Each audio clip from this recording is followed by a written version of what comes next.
दोस्तों नमस्कार। मैं हिम्मत सिंह। आज हम बात करेंगे इस 2024 के इलेक्शन का मुख्य एजेंडा। कोई भी स्वाभाविक रूप से कह सकता है कि मुख्य एजेंडा था भारत का संविधान बचाने का जो मसला था। कोई ये भी कह सकता है कि महंगाई मुख्य एजेंडा था। कोई ये कह सकता है कि बेरोजगारी मुख्य एजेंडा था। कोई कह सकता है कि महिलाओं पे हो रहा रहा अत्याचार मुख्य एजेंडा था।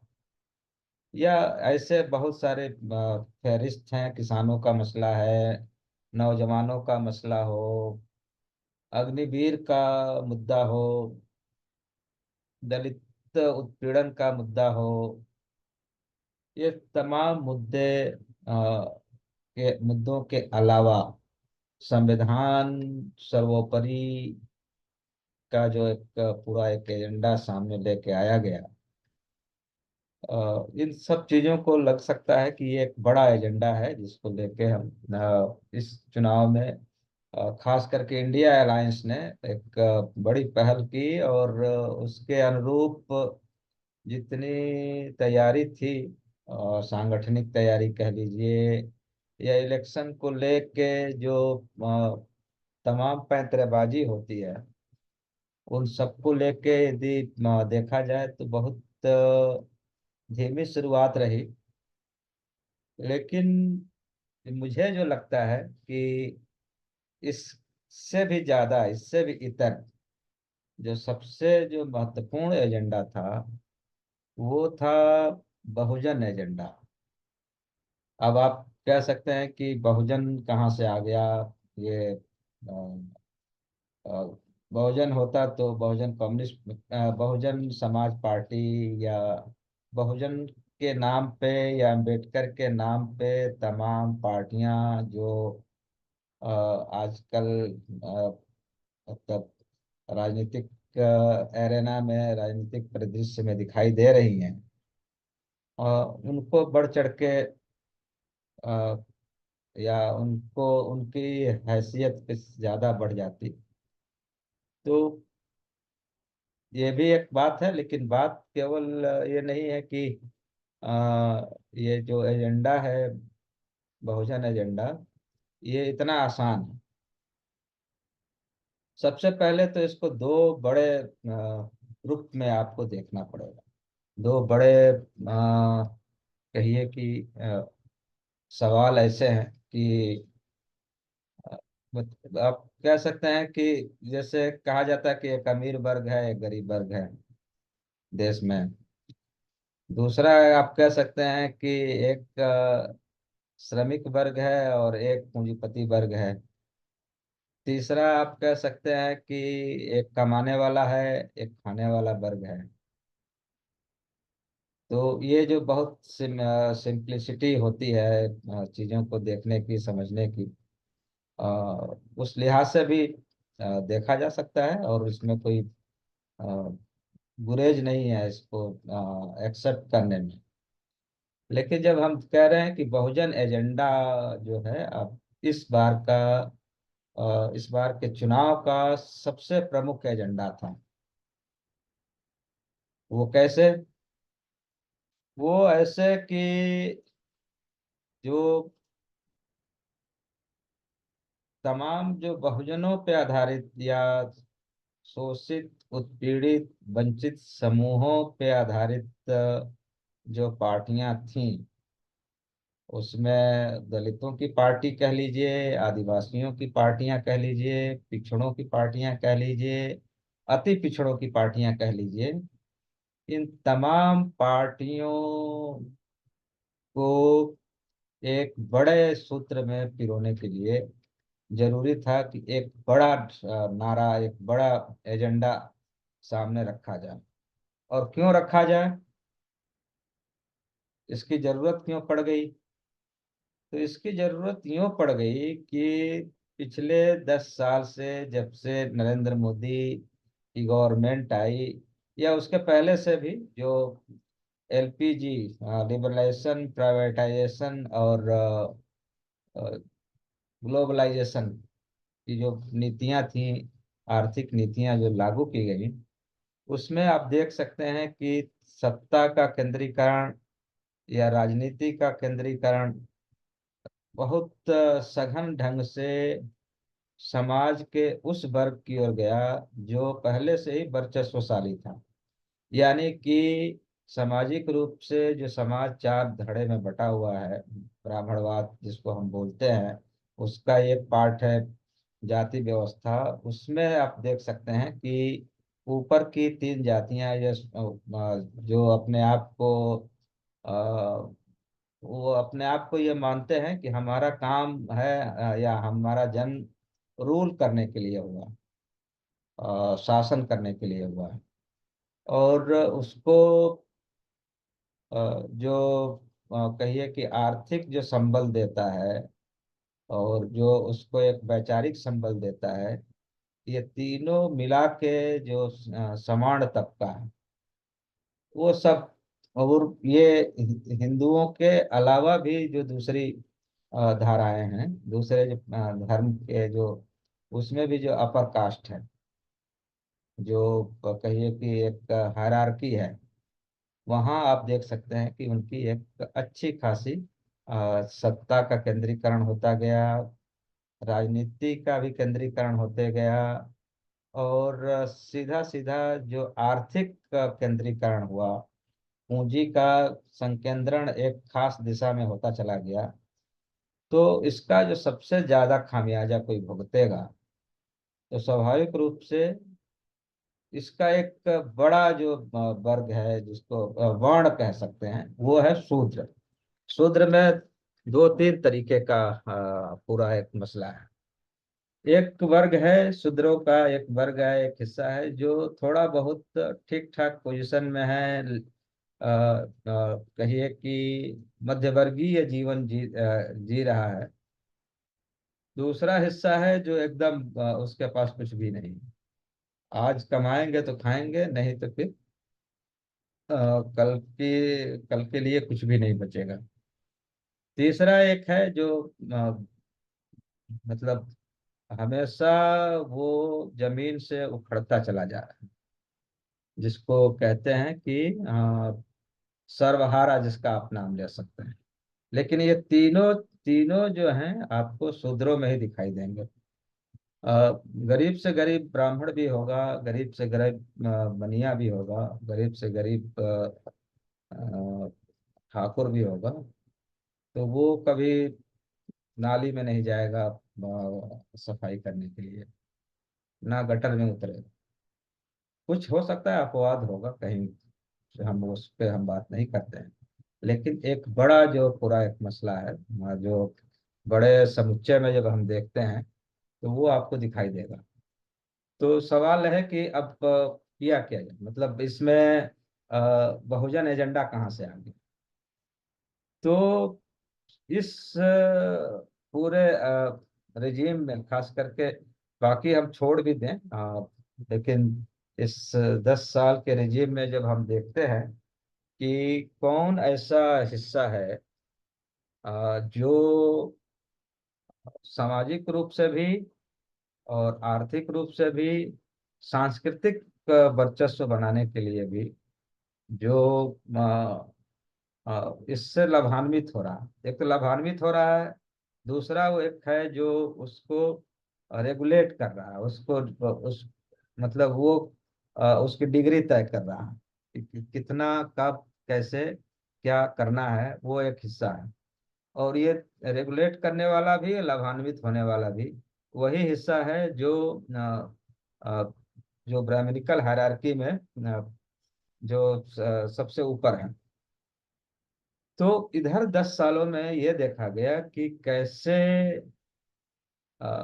एक तो इनके बीच में जो विभाजन है, खास करके दलितों के बीच में एक अजीब किस्म का धार्मिक उन्माद को ले जाना, और एक अस्मिता का सवाल और दूसरी दूसरी तमाम चीजों का के सवाल को उठाना, और उसको धीरे से एक मुस्लिम विरोधी, या कहिए कि क्रिश्चियन विरोधी पूरी एक टोन देना, वो पूरी कोशिश की गई थी।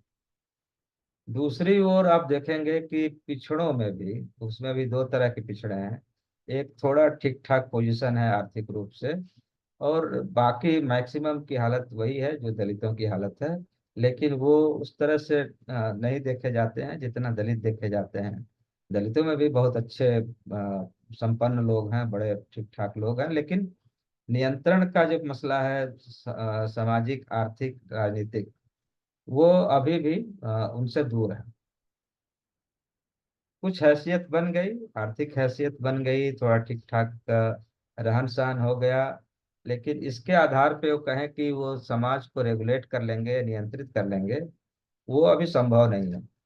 वो संभव तभी होगा जब आपकी पूरी की पूरी अ, सांस्कृतिक रूप से भी, आर्थिक रूप से भी, राजनीतिक रूप से भी, शासनिक प्रशासनिक तमाम, शैक्षणिक तमाम जो कहिए कि मतलब उसको आप कह सकते हैं कि तमाम जो साधन संसाधन है, उनमें कितनी आपकी पकड़ होती है, आप कितना उसको नियंत्रित करने की स्थिति में होते हैं।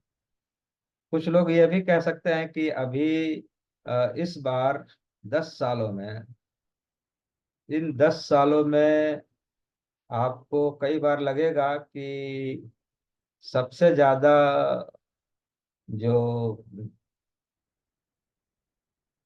दंगों में जो भाग लेता है या उन्माद करने में जो भाग लेता है, वो बहुत कम हिस्सा होगा आपको दिखाई देगा सवर्णों का।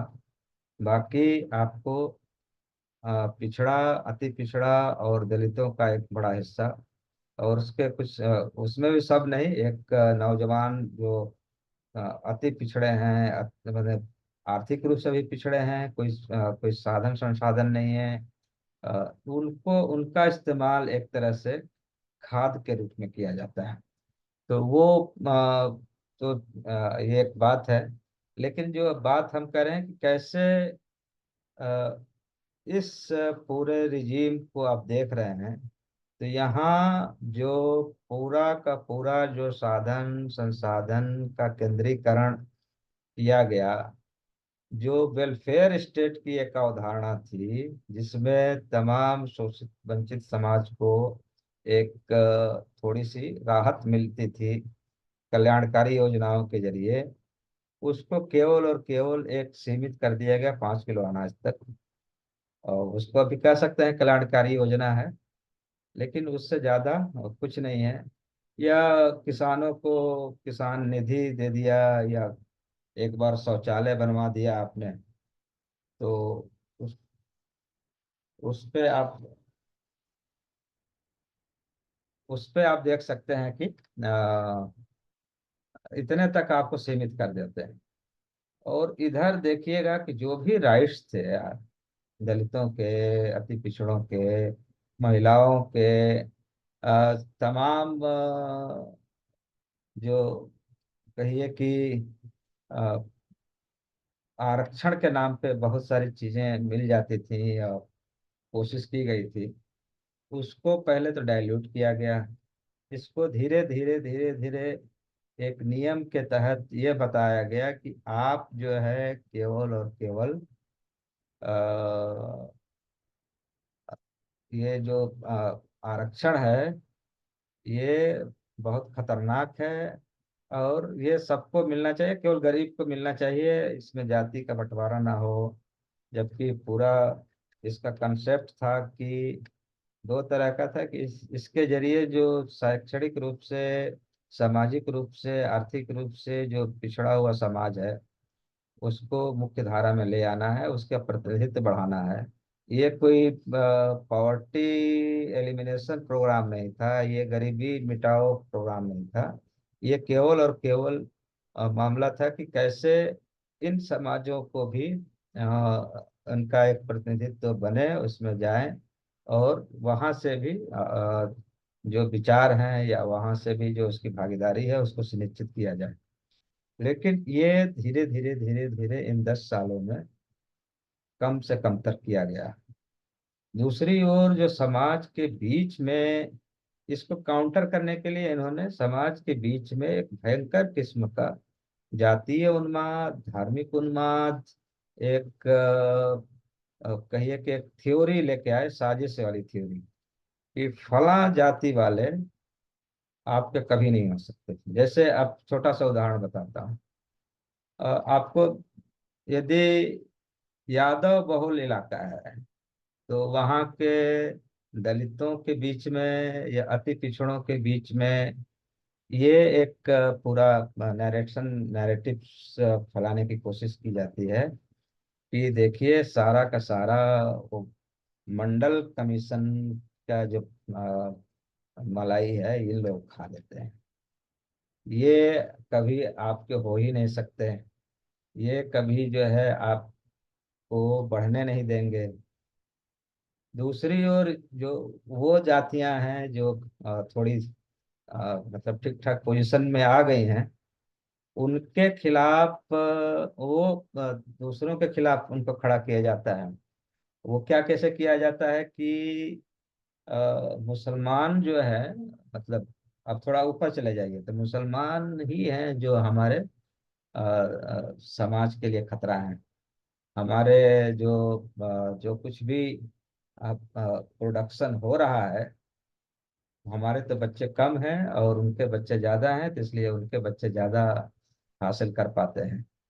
तो मतलब एक तरह का अजीब सा नशा कॉकटेल, धर्म का, विक्टिमाइजेशन का, फॉल्स प्राइड का, ये एक तरह से घोलते घोलते, लेकिन घोलते घोलते ये इस हालत तक पहुंचा दिया गया कि न केवल समाज के अंदर, और ये केवल हिंदू मुस्लिम का ही मामला नहीं था, हिंदुओं में भी, हिंदुओं के अंदर भी जिस तरह से सामाजिक वैमनस्यता बढ़ती गई है, जिस तरह से दलितों, अति दलितों, पिछड़ों, अति पिछड़ों के अधिकार खत्म करते गए हैं, उनके जो भी भागीदारी थी उसको कैसे खत्म कर दिया गया, वो चीजें समझ में आने लगी थी। और इसको पकड़ा राहुल गांधी ने। राहुल गांधी ने कहा कि 70 साल हो गए, मैं उस क्लास से आता हूँ जो सत्ता में रह रही है। मैंने मैंने देखा है कि किस तरह से भेदभाव होता है। वो एक छोटा सा उसका एक आकलन प्रस्तुत करते हैं कि मीडिया में कितने दलित हैं, कितने पिछड़े हैं, और बोर्ड्स में जो कारपोरेट्स हैं, तमाम लोग हैं, उनके बोर्ड्स में कितने दलित हैं, पिछड़े हैं। ये तमाम तरह की चीजों में शासन प्रशासन में किस तरह से भेदभाव होता है, उसको अभी एक सुपरफिशियल ढंग से तो पकड़ा। और उन्होंने कहा कि पहला काम तो करना पड़ेगा कि इनकी जाति जनगणना कराना बहुत जरूरी है। आर्थिक जनगणना भी कराई जाएगी साथ साथ, कि किसको कितना मिला हुआ है, कौन कितना वंचित है। ये यही एजेंडा था जो बहुजन एजेंडा था। इसलिए भी जरूरी था ये इस एजेंडा को कि अब जो एक कंसंट्रेशन जो उधर हुआ है, उसका जो सबसे बड़ा जो खामियाजा भुगत रहा है वो बहुजन समाज है, बहुजन वर्ग है। बहुजन वर्ग में वो पिछड़ा, अति पिछड़ा, दलित, आदिवासी, महिलाएं, तमाम वो सब आ जाते हैं। उसका एक बहुत नैरो अर्थ नहीं है, और उसका अर्थ केवल और केवल अम्बेडकरवादी चिंतन और तमाम चीजों में भी नहीं है, उससे कहीं ज्यादा बड़ा है। अम्बेडकर तो आए करीब 100 150 100 साल पहले। उसके पहले से ही, उसके पहले भी चिंतक रहे हैं, लगातार लड़ाई लड़ते रहे हैं, फुले से लेके बुद्ध से लेके तमाम अपने अपने कबीर हो, रैदास हो, या और भी हजारों चिंतक हैं जो जिनके नाम अभी तक हमारे सामने नहीं आ पाए हैं, लोग लड़ते रहे हैं। ये एक कंट्रडिक्शन, एक संघर्ष लगातार समाज में बना रहा। और राहुल गांधी को, या कहिए कि उनके जो सलाहकार हैं, उनको समझ में आ गया कि इस तरह के फोर्सेस के खिलाफ यदि कोई लड़ सकता है, तो उस वही फोर्सेस नहीं लड़ेगी जो उनके साथ खड़ी हैं। वो तो उनके साथ खड़ी हैं। अपर कास्ट का एक 90% हिस्सा, 95% हिस्सा, चाहे वो गरीब हो, चाहे अमीर हो, या कॉरपोरेट हो, या जो भी हो, वो एक यूनाइटेडली बीजेपी के साथ खड़ी है। तो उसका एंटीडॉट क्या हो? उसका एंटीडॉट स्वाभाविक रूप से यहाँ का बहुजन है। बहुजन का जो कंसेप्ट है, अम्बेडकरवादी कंसेप्ट है, क्या वही होगा, या एक नया एक रास्ता, एक नई सोच, एक नई वर्ल्ड विजन, एक नया विश्व दृष्टिकोण सामने आएगा? एक सही मायने में जो आर्थिक भागीदारी है, सामाजिक भागीदारी है, राजनीतिक भागीदारी है, सांस्कृतिक भागीदारी है, उसको कैसे सुनिश्चित किया जाए? तो कुल मिला के आप देखेंगे कि ये जो पूरा एक मसला है, उसके बाद स्वाभाविक रूप से जब इस चुनाव में आप देख सकते हैं कि किस तरह से संविधान को बदलने की बातें आने लगी। तो ये आप कोई भी जो इस समाज से है, जो थोड़ा बहुत इसके जरिए कुछ मिल पाया है, उसके लिए तो ये जीवन मरण का प्रश्न हो गया। हालांकि संविधान वाला, संविधान बचाओ देश बचाओ, लोकतंत्र बचाओ देश बचाओ की बात हो रही थी, लेकिन जैसे ही ये एजेंडा आया कि हम बदलेंगे, तब से कहिए कि इसने और पहले से चले आ रहे जाति जाति जनगणना और उसके तमाम पहलुओं पे जो लगातार विमर्श चल रहे थे, वो दोनों का एक बहुत कहिए कि अच्छा सम्मिश्रण, या एक कहिए कि चूरण हम कह सकते हैं, वो जनता को मिल गया। और नो डाउट सीट के लिहाज से अभी मोदी की जो टीम है थोड़ी बढ़ गई है, बढ़त बना ली है। ज़्यादा बढ़त नहीं है, 5-6 का ही बढ़त है। लेकिन सब जो भी हो, उनके जो एलाइज थे, तो हम मान के चलते हैं कि उनके जो राजनीतिक उनकी जो बीजेपी या आरएसएस की जो राजनीतिक सामाजिक आर्थिक समझ है, उससे कहीं ना कहीं सहमति होगी, तभी वो लोग उनके साथ थे और उनके साथ लड़ रहे थे। हो सकता है कुछ लोग कहेंगे कि सत्ता का मसला है, सत्ता के लिए, पाने के लिए, या सत्ता का जो एक खौफ है, उससे बचने के लिए कई लोग चले गए थे उनके साथ। बावजूद इसके कि उनसे लड़ने वाले भी बहुत लोग हैं, बहुत लोग जेल में गए, अभी भी जेलों में हैं। मैंने मुख्यमंत्रियों तक को नहीं छोड़ा, कम से कम अभी आज के डेट में लाखों कार्यकर्ता, सामाजिक राजनीतिक कार्यकर्ता जेलों में सड़ रहे हैं। इन 10 साल से सड़ाए जा रहे हैं, बहुतों की तो वहीं मौत हो गई। तो वो जो पूरा कल्मिनेशन है, उस पूरे चीजों का एक पूरा सम्मिश्रण है। वो कहिए कि उन अथाह दुखों का, अथाह दुखों का जो एक समवेत स्वर है, वो इस चुनाव में निकल के आया है। और थोड़ा और कहिए कि ढांचागत स्थितियां ठीक होती, इंफ्रास्ट्रक्चर ठीक होता, उसमें कांग्रेस की हो, या समाजवादी पार्टी की हो, या आरजेडी की हो, या कम्युनिस्ट पार्टियों की हो, और भी थोड़े ठीक ढंग से कोऑर्डिनेशन हो पाता, पहले से हो पाता, पहले से एजेंडा तय हो जाता, कॉमन मिनिमम प्रोग्राम तय हो जाते, तो मुझे लगता है कि और ज़्यादा बेहतर परफॉर्मेंस किया जा सकता था। हालांकि अ, दूसरी ओर से लगातार जिस तरह के हमले हो रहे थे, आर्थिक रूप से कमर तोड़ने की बात हो रही थी, बदनाम करने की बात हो रही थी, जो लेवल प्लेइंग फील्ड होता है उसको गड़बड़ा देने की बात हो रही थी। अ, जो चुनाव आयोग हो या अदालतें हों, उनका जिस तरह से एक झुकाव इस तथाकथित निजाम के प्रति था, वो सब हमने देखा है। तो भी ये जो बहुजन एजेंडा है, वो कहिए कि अभी एक शुरुआती या कहिए कि भ्रूणावस्था में फिर से इंडिया अलायंस की शक्ल में वो सामने आया है।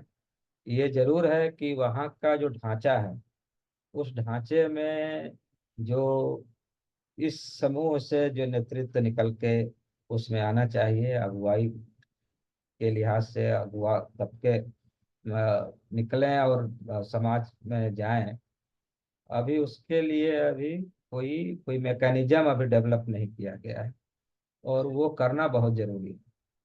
अदरवाइज आरएसएस या भाजपा या तमाम उसके उसके तमाम हजारों आनुषंगिक संगठन हैं जो लगातार समाज में काम करते हैं, और नो डाउट वो काम वही करते हैं जो मोदी कर रहे थे, या उसके पहले वाजपेयी कर रहे थे, या जो आरएसएस का एजेंडा है हिंदू राष्ट्र बनाने का। हिंदू राष्ट्र का मतलब है कि जो वर्ण व्यवस्था है उसको लागू करने का। वर्ण व्यवस्था तो स्वाभाविक रूप से है ही, लेकिन उसको और पुख्ता तरीके से, जिसमें कोई अधिकार वाला मसला ना रह जाए।